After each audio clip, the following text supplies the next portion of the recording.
நன்னெறி கதைகள். கதையோட தலைப்பு இலை சிக்கன் ரைஸ். யார் யாருக்கெல்லாம் சிக்கன் ரைஸ் ரொம்ப பிடிக்குமோ நம்மளோட சேனலை சப்ஸ்கிரைப் பண்ணிக்கோங்க. வாங்க இப்போ கதைக்குள்ளே போகலாம். கல்பனா ரொம்ப நாளுக்கு அப்புறம் அவங்க வீட்டில் சூப்பராக தடபுடலாக சமைக்கிறாங்க. அதோட வாசனை அவங்களோட கணவன் ராமசாமிக்கு ரொம்ப பிடிச்சி போச்சு. இவ்வளோ நாளுக்கு அப்புறம் இன்னைக்கு நம்ம வீட்டில் இவ்வளவு நல்ல வாசனை வீசுதே, ஆ என்னவா இருக்கும் அப்படின்ட்டு வீட்டுக்குள்ளே அங்கேயும் இங்கேயும் சுற்றிக்கிட்டே இருக்கிறாங்க. ஏதோ பூனை மீனுக்காக ஆசைப்பட்டு சுற்றி சுற்றி வருமே, அதே மாதிரி தான் இன்னைக்கு ராமசாமியும் வீட்டுக்குள்ளே இருந்து சமையல் அறைக்குள்ளே எங்கடா கல்பனா என்னத்தை செஞ்சிட்ருக்கா அப்படின்ட்டு நோண்டி நோண்டி பார்க்குறதுக்காகவே எட்டி எட்டி பார்த்துட்ருக்காங்க. அவங்களுக்கு பொறுமை தாங்க முடியலை. சமையல் அறைக்குள்ளேயே வந்துடலான்ட்டு உள்ளே வந்து எட்டி பார்த்து, என்ன சமைக்கிற, என்னதான் சமைக்கிற, வாசனை ரொம்ப நல்லா இருக்குதே, வெளியில் 7 ஊருக்கு வீசும் போல இருக்குது வாசம், அம்புட்டு வாசம் சூப்பராக இருக்குது, சொல்ல என்ன சமைக்கிற அப்படிங்கிறாங்க. வாசனை எல்லாம் நீங்களே மோப்பம் பிடிச்சிட்டிங்களா, இதுக்கப்புறம் எங்கே ருசி வரப்போகுது, ருசி வரலன்னு வச்சுக்கோங்க, அதுக்கு நான் பொறுப்பு கிடையாது, சரியா?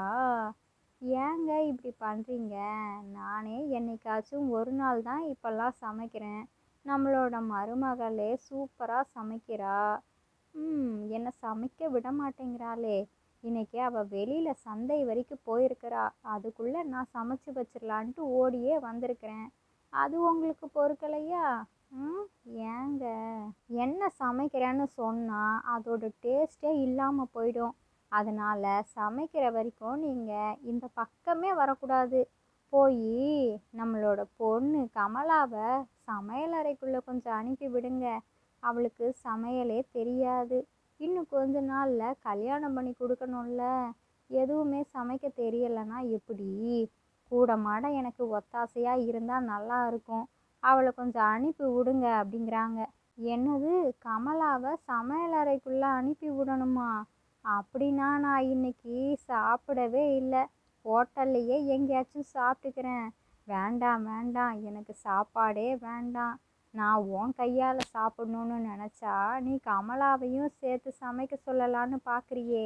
அன்னைக்கு ஒரு நாள் அவள் ஏதோ செய்கிறேன்னு சொல்லிட்டு மீன் குழம்பா கார குழம்பான்னு தெரியாத அளவுக்கு ஏதோ ஒன்று செஞ்சு வச்சா.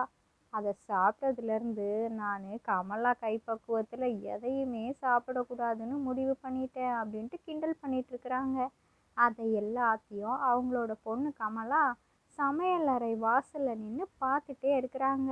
அப்பா, என்னப்பா என்னை பற்றி பேசிகிட்டு இருக்கிறீங்க? அன்னைக்கு என்னடானா நீ வச்ச மீன் குழம்பு மாதிரி இது வரைக்கும் யாருமே வச்சு தந்ததில்ல. உன் கையால் தினம் தினம் சாப்பிடணும் போல் இருக்குது. ஆனால் பாவம் என்னோட செல்ல மக சமையல் அறையிலலாம் வேர்த்து விறுவிறுத்து வேலைலாம் பார்க்கக்கூடாது, எப்போவுமே ஏசி காற்றுல உட்காந்துருக்கணும்னு நீங்கள் தானப்பா அப்படி இப்படியெல்லாம் என்னை தூக்கி வச்சு பேசுனீங்க. இதுக்கெல்லாம் காரணம் இதுதானா? நான் செய்கிறது நல்லா இல்லைங்கிறதுக்காக என்னை சமையல் அறைக்குள்ளே விடாமல் என்னை ஏசி காற்றுல இரு அப்படின்ட்டு சும்மா ஒரு பேச்சுக்காக சொல்லியிருக்கிறீங்க.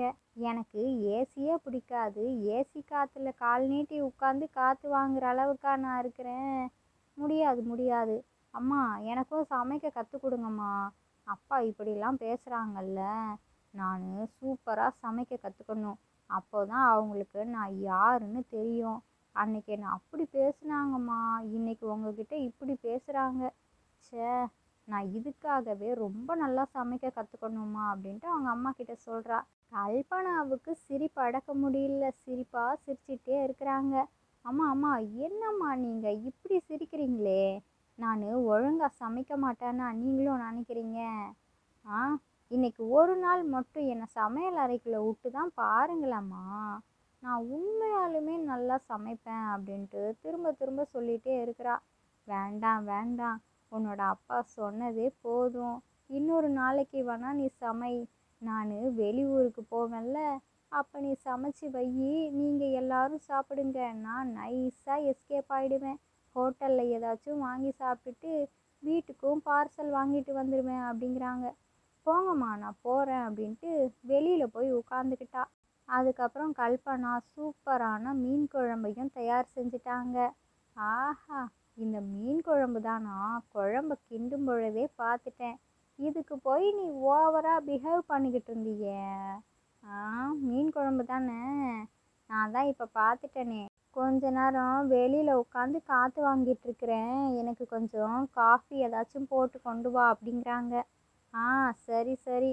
நீங்கள் எப்போ பார்த்தாலும் இந்த காஃபி குடிக்கிற பழக்கத்தை மட்டும் மாற்றவே மாட்டீங்களே. நான் காஃபி வச்சு வச்சு எனக்கு ரொம்ப சலிச்சு போச்சு. சரி கொண்டு வரேன் கொண்டு வரேன், போங்க போய் உட்காருங்க அப்படிங்கிறாங்க கல்பனா. கமலா வீட்டுக்குள்ளே போய் சோஃபாவில் உட்காந்து டிவி பார்த்துட்ருக்குறா. ஏம்மா கமலா, அப்பாவுக்கு கொஞ்சம் தண்ணி கொண்டு வாம்மா, தாகமாக இருக்குது அப்படிங்கிறாங்க. அப்பா போங்கப்பா, வேணும்னா நீங்களே எடுத்து வந்து குடிச்சிக்கோங்க, என்னாலலாம் வர முடியாது. என்னோட குழம்பு அப்படி கிண்டல் செஞ்சிங்கல்ல, அப்போது தண்ணி கொண்டு வந்தாலும் உப்பாக இருக்குது கசப்பாக இருக்குன்னு ஏதாச்சும் சொல்லுவீங்க. போங்கப்பா போங்க அப்படிங்கிறா. ஏ என்னோட செல்ல மகளில் உன்னை கிண்டல் செய்யாமல் வேற யாரம்மா நான் கிண்டல் பண்ணுவேன். அப்பாவுக்கு கொஞ்சம் தண்ணி ஜில்லுன்னு எடுத்துகிட்டு வாயேன் அப்படிங்கிறாங்க.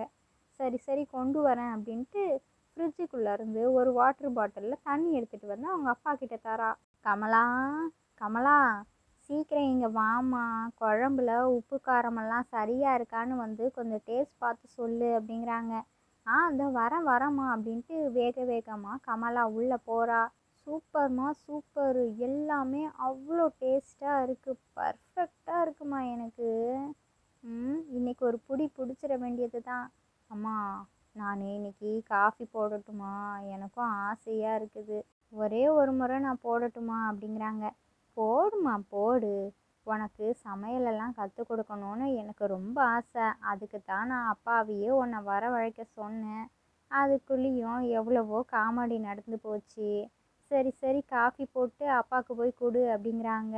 இன்றைக்கி ஒரு நாளாச்சும் எனக்கு காஃபி போடுறதுலேருந்து ஓய்வு கிடைக்குமே, அது வரைக்கும் எனக்கு சந்தோஷம். நான் போட்டேன்னு சொல்லாத, அவங்க கண்டுபிடிக்கிறாங்களா இல்லையான்னு பார்ப்போம்.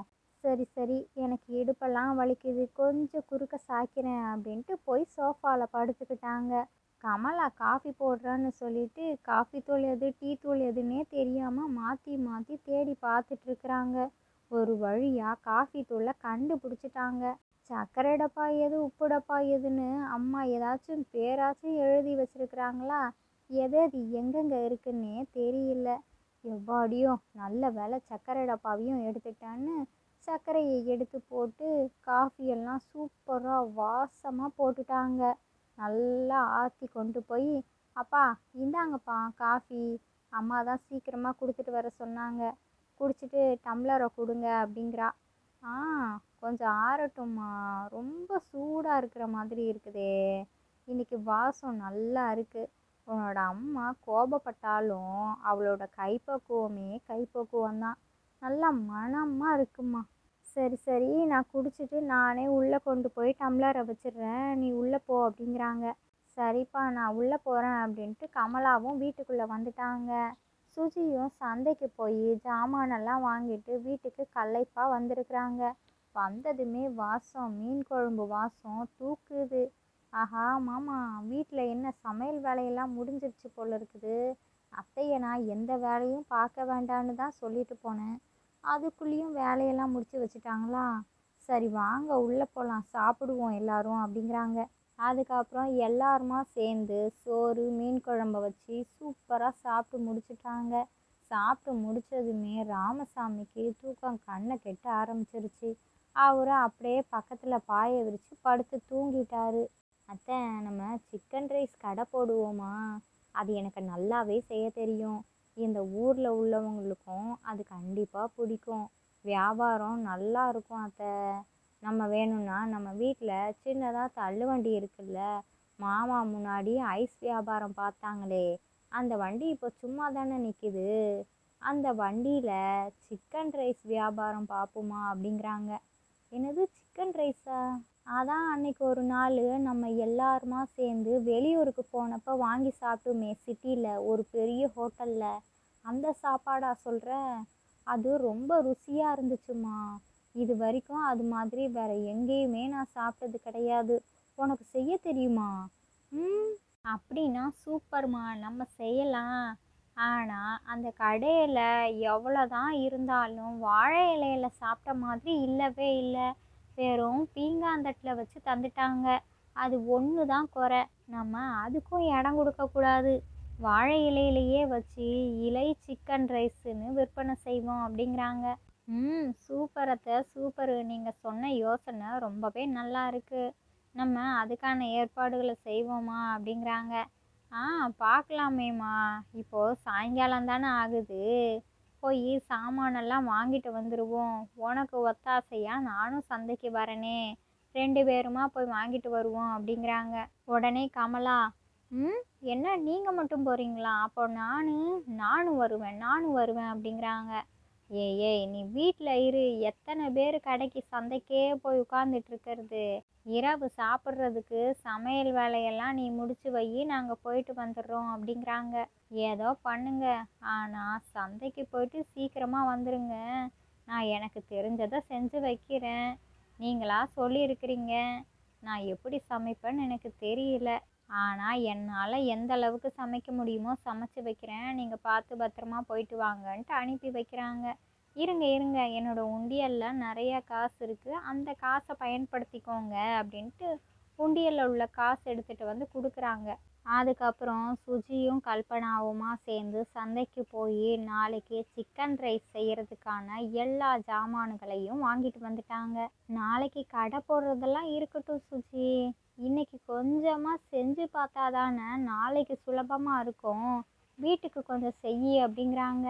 அம்மா, ஏற்கனவே நான் தான் சமையலெல்லாம் முடிச்சு வச்சுட்டேனே, இதுக்கப்புறம் சிக்கன் ரைஸ் செஞ்சோன்னா எப்படி எல்லாத்தையும் சாப்பிட முடியும் அப்படிங்கிறாங்க. அட என்ன கமலா நீனு, அப்புறம் வியாபாரம் பார்க்கணுன்னா சும்மாவா? நீ சமைச்சு வச்சல, அதை எப்படியும் காலி செஞ்சுருவோம், பயப்படாத. கொஞ்சமாக தான் சிக்கன் ரைஸ் செய்ய போகிறது. நீ செஞ்சால் சாப்பிடவே மாட்டல்ல? ஆ, அன்னைக்கு ஹோட்டலில் அந்த பிடிச்சியே வீட்டில் செஞ்சால் சாப்பிடாமலா இருப்ப அப்படிங்கிறாங்க. சாப்பிடுவோம்மா, எனக்கு சாப்பிட்றதுனாலே ரொம்ப பிடிக்கும் தான்.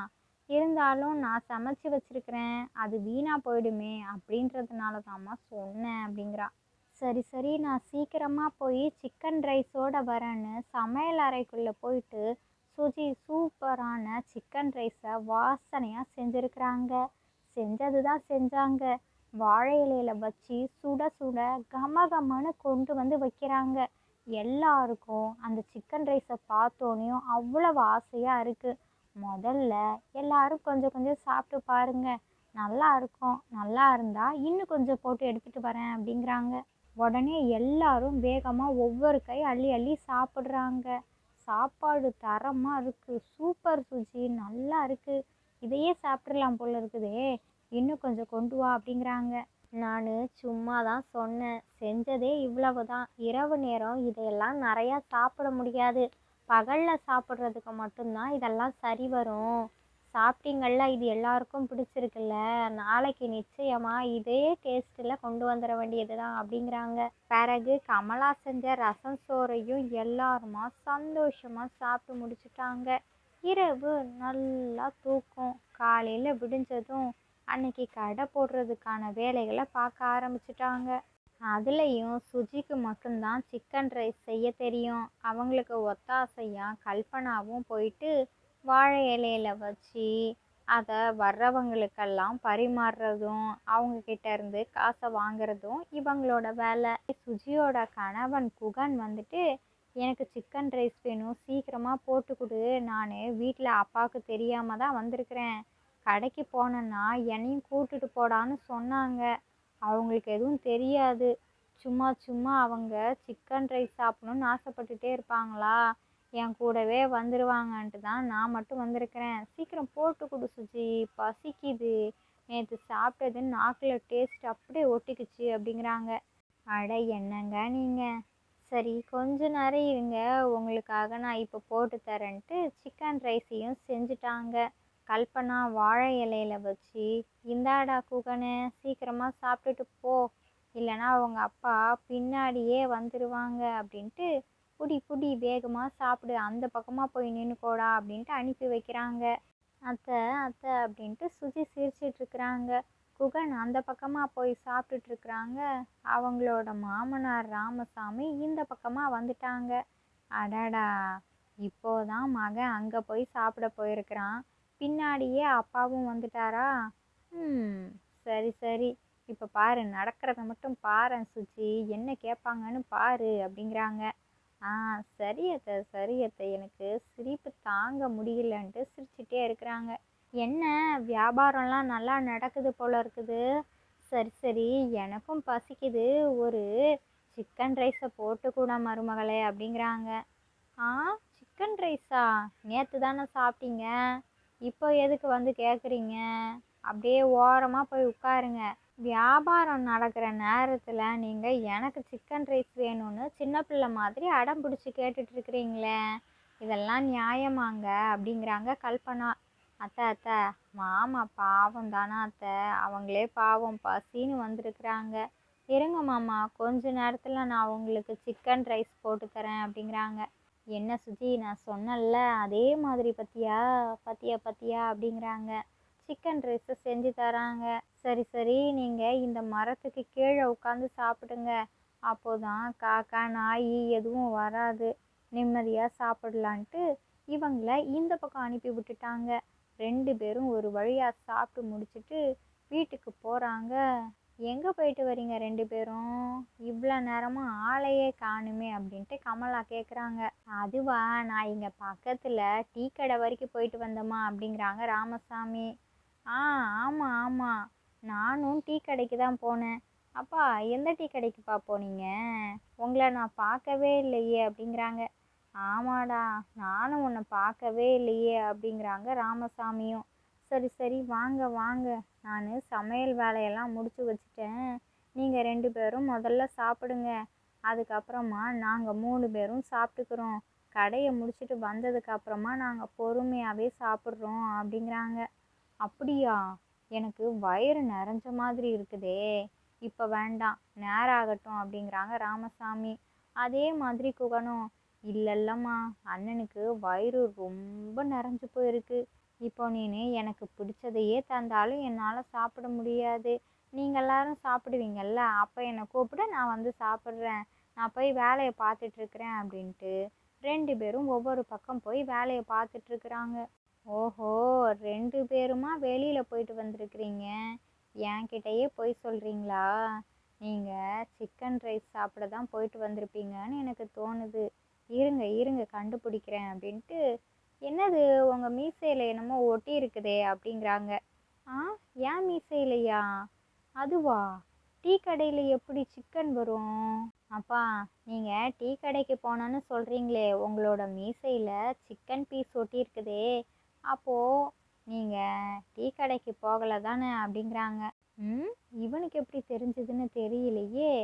சரி சரி, இப்போது அவனை நம்ம எப்படியாச்சும் மாட்டி விட்டாதான் நம்ம தப்பிக்க முடியும் அப்படின்ட்டு, டே டே, உன்னோட தாடியில் பாருடா, சோறா ஊட்டி இருக்குது, என்னடா நீயும் டீ கடைக்கு போனேன்னு சொன்ன, சாப்பாடு எப்படி வந்தது? ஆ, ஹோட்டலுக்கு தானே போயிட்டு வந்திருக்கிறேன், எங்கேயோ போய் நல்லா சாப்பிட்டுட்டு வந்திருக்கிறடா அப்படிங்கிறாங்க. சரி சரி, 2 பேரும் இப்படி மாற்றி மாற்றி பேசிகிட்டு இருக்காதீங்க, கையை நீட்டுங்க கையை நீட்டுங்க அப்படிங்கிறாங்க. ஆஹா, வசமாக மாட்டணும், இப்போ என்ன பண்ணாலும் தப்பிக்கவே முடியாதுன்ட்டு 2 பேரும் கையை பொறுமையாக நீட்டுறாங்க. கமலா 2 பேரோட கையவும் மோந்து பார்க்குறாங்க. என்னையவே ஏமாத்துறீங்கல்ல, நான் நினச்சது சரியாக போச்சு, 2 பேருமா சேர்ந்து நம்ம கடையில் போயிட்டு சிக்கன் ரைஸா சாப்பிட்டுட்டு வரீங்க, என்னை மட்டும் விட்டுட்டு போயிட்டீங்கல்ல. சரி சரி, நான் கவனிச்சுக்கிறேன், இன்னைக்கு முழுக்க நான் செஞ்சதை தான் நீங்கள் 2 பேருமே காலி செய்யணும், நாங்கள் 3 பேருமா சேர்ந்து சிக்கன் ரைஸ் தான் சாப்பிடுவோம் அப்படின்ட்டாங்க கமலா. அதுக்கப்புறம் வியாபாரம் முடிஞ்சு சுஜியும் கல்பனாவும் வீட்டுக்கும் வந்துட்டாங்க. நடந்ததெல்லாம் கேள்விப்பட்டோன்னையும் 2 பேருக்கும் சிரிப்பு தாங்க முடியல. நாங்கள் சொல்லக்கூடாதுன்னு நினச்சாலும் அவங்களே மாட்டிக்கிட்டாங்களா, இதுக்கு மேலே எங்களால் எதுவும் பண்ண முடியாது அப்படின்ட்டு எல்லாரும் சிரித்து சந்தோஷமாக பேசிகிட்டு இருக்கிறாங்க. அன்னைக்கு நாளும் முடிஞ்சிருச்சு. தினமும் இப்படி தான் இலை சிக்கன் ரைஸ் வியாபாரம் ரொம்பவே நல்லா போயிட்டு இருந்தது. காசும் கொஞ்சம் கொஞ்சமாக நிறையா காசை சேர்த்து வச்சுக்கிட்டே வராங்க. அந்த சமயத்தில் கமலாவுக்கு ஒரு நல்ல வரன் வந்திருக்குது. இந்த இலை சிக்கன் ரைஸ் சாப்பிட்றதுக்கு வழக்கமாக வர்றவங்க இவங்க வீட்டில் ஒரு நல்ல பொண்ணு இருக்குன்னு கேள்விப்பட்டிருந்துருக்குறாங்க. இவங்க எல்லாரும் நல்லவங்களா இருக்காங்க, குடும்பம் நல்ல குடும்பமாக இருக்குன்ட்டு இவங்க வீட்டிலையே பொண்ணு எடுக்கலான்னு அந்த மாப்பிள்ளை மேனேஜராக வேலை பார்க்குறாங்க. மாப்பிள்ளை மேனேஜருக்கே கமலாவை அவங்க குடும்பத்தில் உள்ளவங்க எல்லாருமா சேர்ந்து சீரும் சிறப்புமா கல்யாணம் பண்ணி வச்சுட்டாங்க. இந்த கதையிலேருந்து நாம் என்ன தெரிஞ்சுக்கணும் அப்படின்னா, நம்மளோட வாழ்க்கையில் எப்படிப்பட்ட திருப்பங்கள் நடக்கும்னு நமக்கே தெரியாது. அதனால் நல்ல எண்ணங்களில் நல் வழியில் நம்மளோட போக்கு இருக்கும் பொழுது நமக்கான வெற்றிகள் நல்ல விஷயங்கள் நம்மளை தேடி வரும், நல்லதே நடக்கும். இந்த கதை பிடிச்சிருந்தா லைக் பண்ணுங்கள், ஷேர் பண்ணுங்கள், உங்களோட கருத்துக்களை கமெண்ட் பாக்ஸில் கமெண்ட் பண்ணுங்கள். இது மாதிரி சுவாரஸ்யமான கதைகளெல்லாம் பார்க்கணுமா, நம்மளோட சேனலை சப்ஸ்கிரைப் பண்ணுங்கள். இதோட இன்னொரு சூப்பராக சுவாரஸ்யமான கதைகள் வீடியோவில் பார்க்கலாம். ஓகே, பாய்.